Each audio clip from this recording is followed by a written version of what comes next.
Queridos hermanos, estamos tratando de explicar de la mejor forma posible qué es Schoenstatt, cuál es la propiedad de nuestro mundo como movimiento.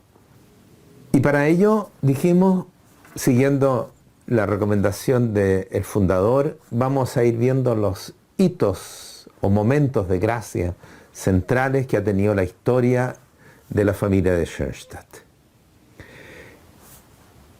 Hicimos una presentación general para enfocar el tema y ahora vamos ya más directamente a tratarlo.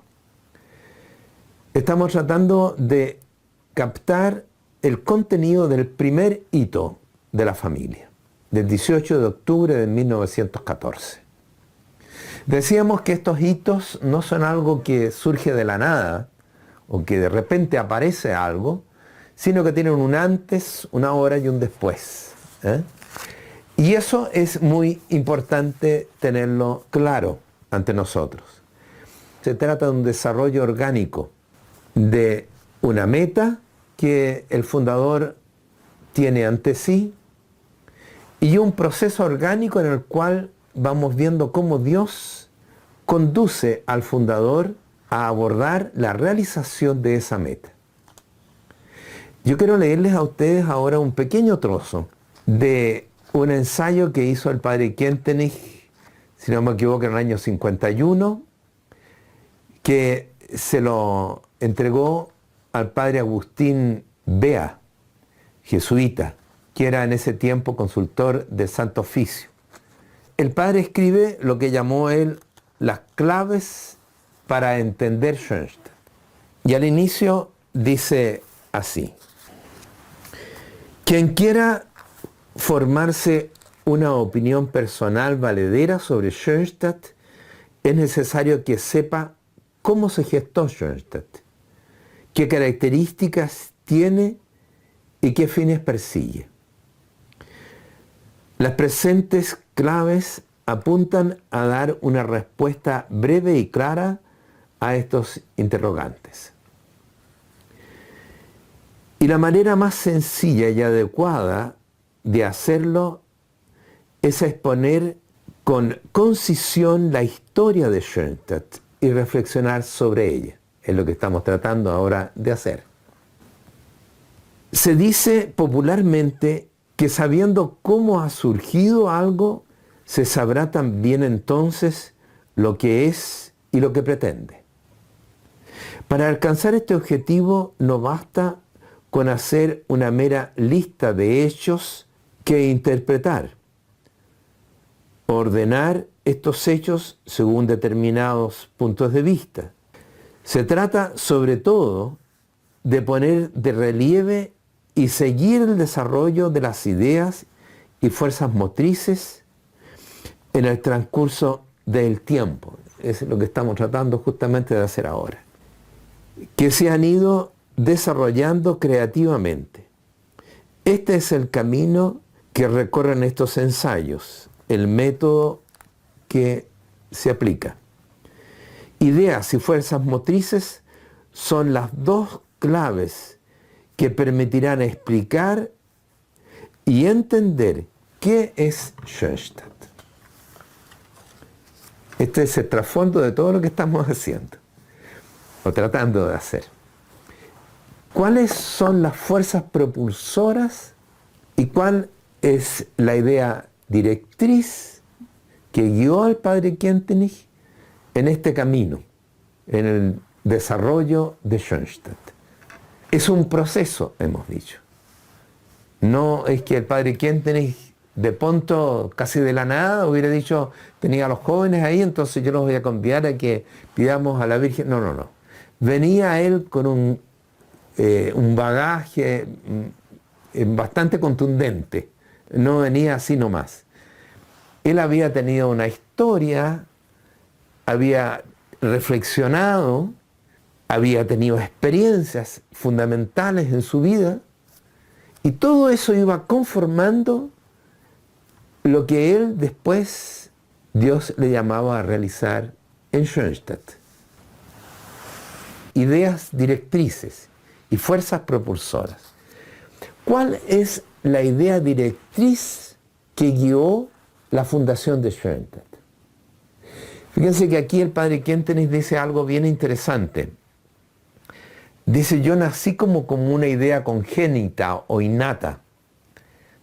Hay algo a veces que uno puede ver en algunas personas o fundadores también como que tienen una cosa puesta, por así decir, nacen con una idea. Yo quisiera hacer algo tengo delante que me parece que tengo que realizar. Bueno, esto para el padre Kentenich fue muy fuerte. Dice, desde muy temprano él fue dándole forma a una idea. Hay que forjar, se decía a sí mismo, un hombre nuevo en una nueva comunidad. ¿De dónde surgió esto? ¿Cómo surgió esto? Surgió, en primer lugar, a partir de la experiencia vital del padre Kentenich. Yo creo que gran parte de lo que es Schoenstatt se explica justamente por esa primera historia de Schoenstatt en el padre Kentenich, o la historia del padre Kentenich. Y su experiencia en concreto familiar. En 1949, el 31 de mayo, él va a hacer una alusión, varias veces vamos a referirnos a ello, diciendo, yo experimenté en mi propia persona los problemas del hombre actual. ¿Y cuáles eran esos problemas? En gran parte era la destrucción del hogar. La pulverización, va a decir el padre más tarde, ¿no es cierto?, de los vínculos interpersonales, o de lo que él llamó el organismo natural y sobrenatural de vinculaciones. El padre fue un hombre sin hogar. Y ahí en ese contexto, digamos, en forma muy marcante, sin padre, no tuvo una buena experiencia de padre. Mejor dicho, tuvo una muy mala experiencia de padre. El papá no lo reconoció. Más todavía cuando él tenía la inquietud sacerdotal y que necesitaba, por la realidad de ese tiempo en la iglesia, ¿no es cierto?, un hijo natural no podía entrar a una comunidad religiosa.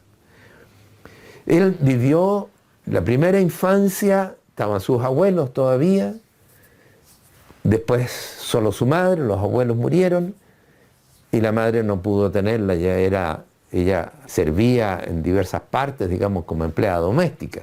No podía cuidar del hijo y lo entrega, como sabemos, a un orfelinato. Eso fue muy marcante para el padre. Por eso entendió también a los miles y miles de personas que hoy día no tienen hogar, o millones habría que decir. Quizás lo tengan materialmente, pero no lo tienen psicológicamente. No hay hogar, es un hombre, un vagabundo el hombre actual, un solitario. La segunda cosa que yo creo que influyó mucho en él fue una reacción también instintiva en el padre contra el sistema pedagógico de ese tiempo, contra la escuela, contra el kinder ya, la guardería, no sé cómo se dice en otros países. ¿Se recuerdan?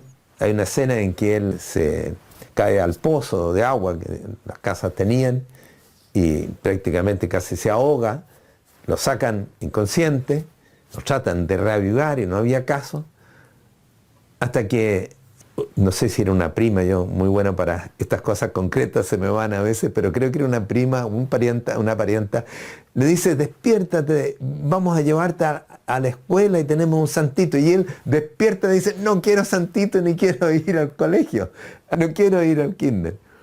Él instintivamente sufre una educación, una manera de educar impersonal, ¿no es cierto?, racionalista, que pasaba por encima de las actitudes y realidades de las personas, en el cual el profesor era una especie de Dios que estaba ahí, una pedagogía de castigo, de formas, etc. Eso lo marca mucho. Y por contraste él va afinando su idea congénita. Tiene que ser un hombre que tenga hogar, un hombre que no esté en la angustia, en la nada. Tiene que ser un hombre educado de otra forma. Necesitamos otro tipo de personas, no este formalismo que existe hoy día. Eso es muy fuerte para el padre. Y otra cosa, otro de los factores que van conformando a lo largo del tiempo, ¿no es cierto?, clarificando esta idea directriz, es sus crisis juveniles, en su adolescencia, en su juventud, cuando estuvo en el orfanato, después en el noviciado, en el tiempo de seminarista. El padre sufrió múltiples crisis psicológicas que en un momento, dice él, me parecía que iba a volverme loco, no podía más. Es difícil determinar exactamente cuáles eran. Él da algunas pistas, sí. Era una crisis de individualismo, de incomunicación, de soledad. Dice, yo no podía unir el mundo natural con el mundo de la revelación. Había desajustes que no era capaz de dominar, no entendía cómo. Sufrió, y sufrió psicológicamente y sufrió corporalmente. Padre, pertenecía, como se decía, al club de los enfermos, ¿no? Porque era uno de los que más iba a la enfermería. ¿Qué le hace ver esto? Le hace descubrir poco a poco la necesidad, por contraste, de que tiene otra manera de pensar y de vivir. Hay que ver el mundo natural y sobrenatural en forma distinta. Y ahí la clave para él es el único, en realidad, vínculo profundo, personal, que tuvo durante todos esos años, su amor entrañable, habría que decir, casi innato. Sus abuelos y su mamá eran muy marianos, ¿no es cierto? Había una cultura donde la Virgen estaba presente. Pero para él esto fue algo especialísimo, sobre todo a partir del momento en que la mamá lo deja en el orfanato y se lo entrega a la Virgen. Le dice, ahora tienes que ser su madre, tú tienes que asumir la tarea de madre para él. Y él lo toma muy en serio y formula esa oración, Ave Inmaculata. Bueno, así va encontrando no solamente en esos problemas, en esa historia, en esa soledad, en ese individualismo en que estaba encerrado él, en esa tensión interior, encuentra un refugio en María. Y no solamente un refugio, encuentra la solución. Porque ve que con ella las cosas se aclaran. Dios se le revela en María, a través de ella, como un Dios de la vida, de la historia, que interviene en la historia, que nos quiere, que no está ajeno a la historia. No un Dios idea, un racionalismo, no forma, sino que en la vida concreta. Y que Dios se vale de nosotros y nos quiere a nosotros como interlocutores. ¿Cómo lo vio en María? La compañera y colaboradora del Señor. El Padre prueba todo lo negativo del tipo de hombre de nuestro tiempo y dice él, prueba también y muy profundamente el remedio, la medicina, en la Virgen, como madre verdadera y como educadora. Y eso aclara su idea directriz. Hay que crear un hombre nuevo. ¿Cómo tiene que ser ese hombre? Una de las cosas más fuertes en el padre Kentenich, por toda la historia, dice, tiene que ser un hombre auténtico, libre, capaz de decidir por sí mismo, de realizar por sí mismo. Había sido su historia, por eso la autoformación. Decidirse él mismo. Tiene que poder nadar contra la corriente. Tiene que ser una personalidad. Y no tiene que estar amarrado simplemente a formas que no son auténticas. Y este hombre tiene que tener otra manera de pensar. La formula posteriormente, ¿no es cierto?, como un pensar, un amar y un vivir orgánico. Y este hombre libre que piensa, ama y vive orgánicamente es un hombre tremendamente mariano, porque en María tiene el ideal de lo que tiene que alcanzar y tiene a la vez la fuerza, ¿no es cierto?, la compañía, la gracia que nos llega a través de ella como educadora y compañera del Señor. Él va definiendo también que este hombre nuevo, arraigado ahora en el corazón de María, tiene que formar una nueva comunidad. Una comunidad en que exista la experiencia de un amor verdadero, de vivir en, para y con el otro. No una comunidad, sociedad, por así decir, no un mero compañerismo, sino que una comunidad donde yo me descubro en la relación a las otras personas, al tú, y donde yo me desarrollo en relación a esas personas, donde yo soy parte de esa comunidad y esa comunidad también me abarca y me cobija a mí. Una nueva comunidad. Y por último, el padre Quentin dice, este hombre es y tiene que ser y está llamado a ser tremendamente apostólico.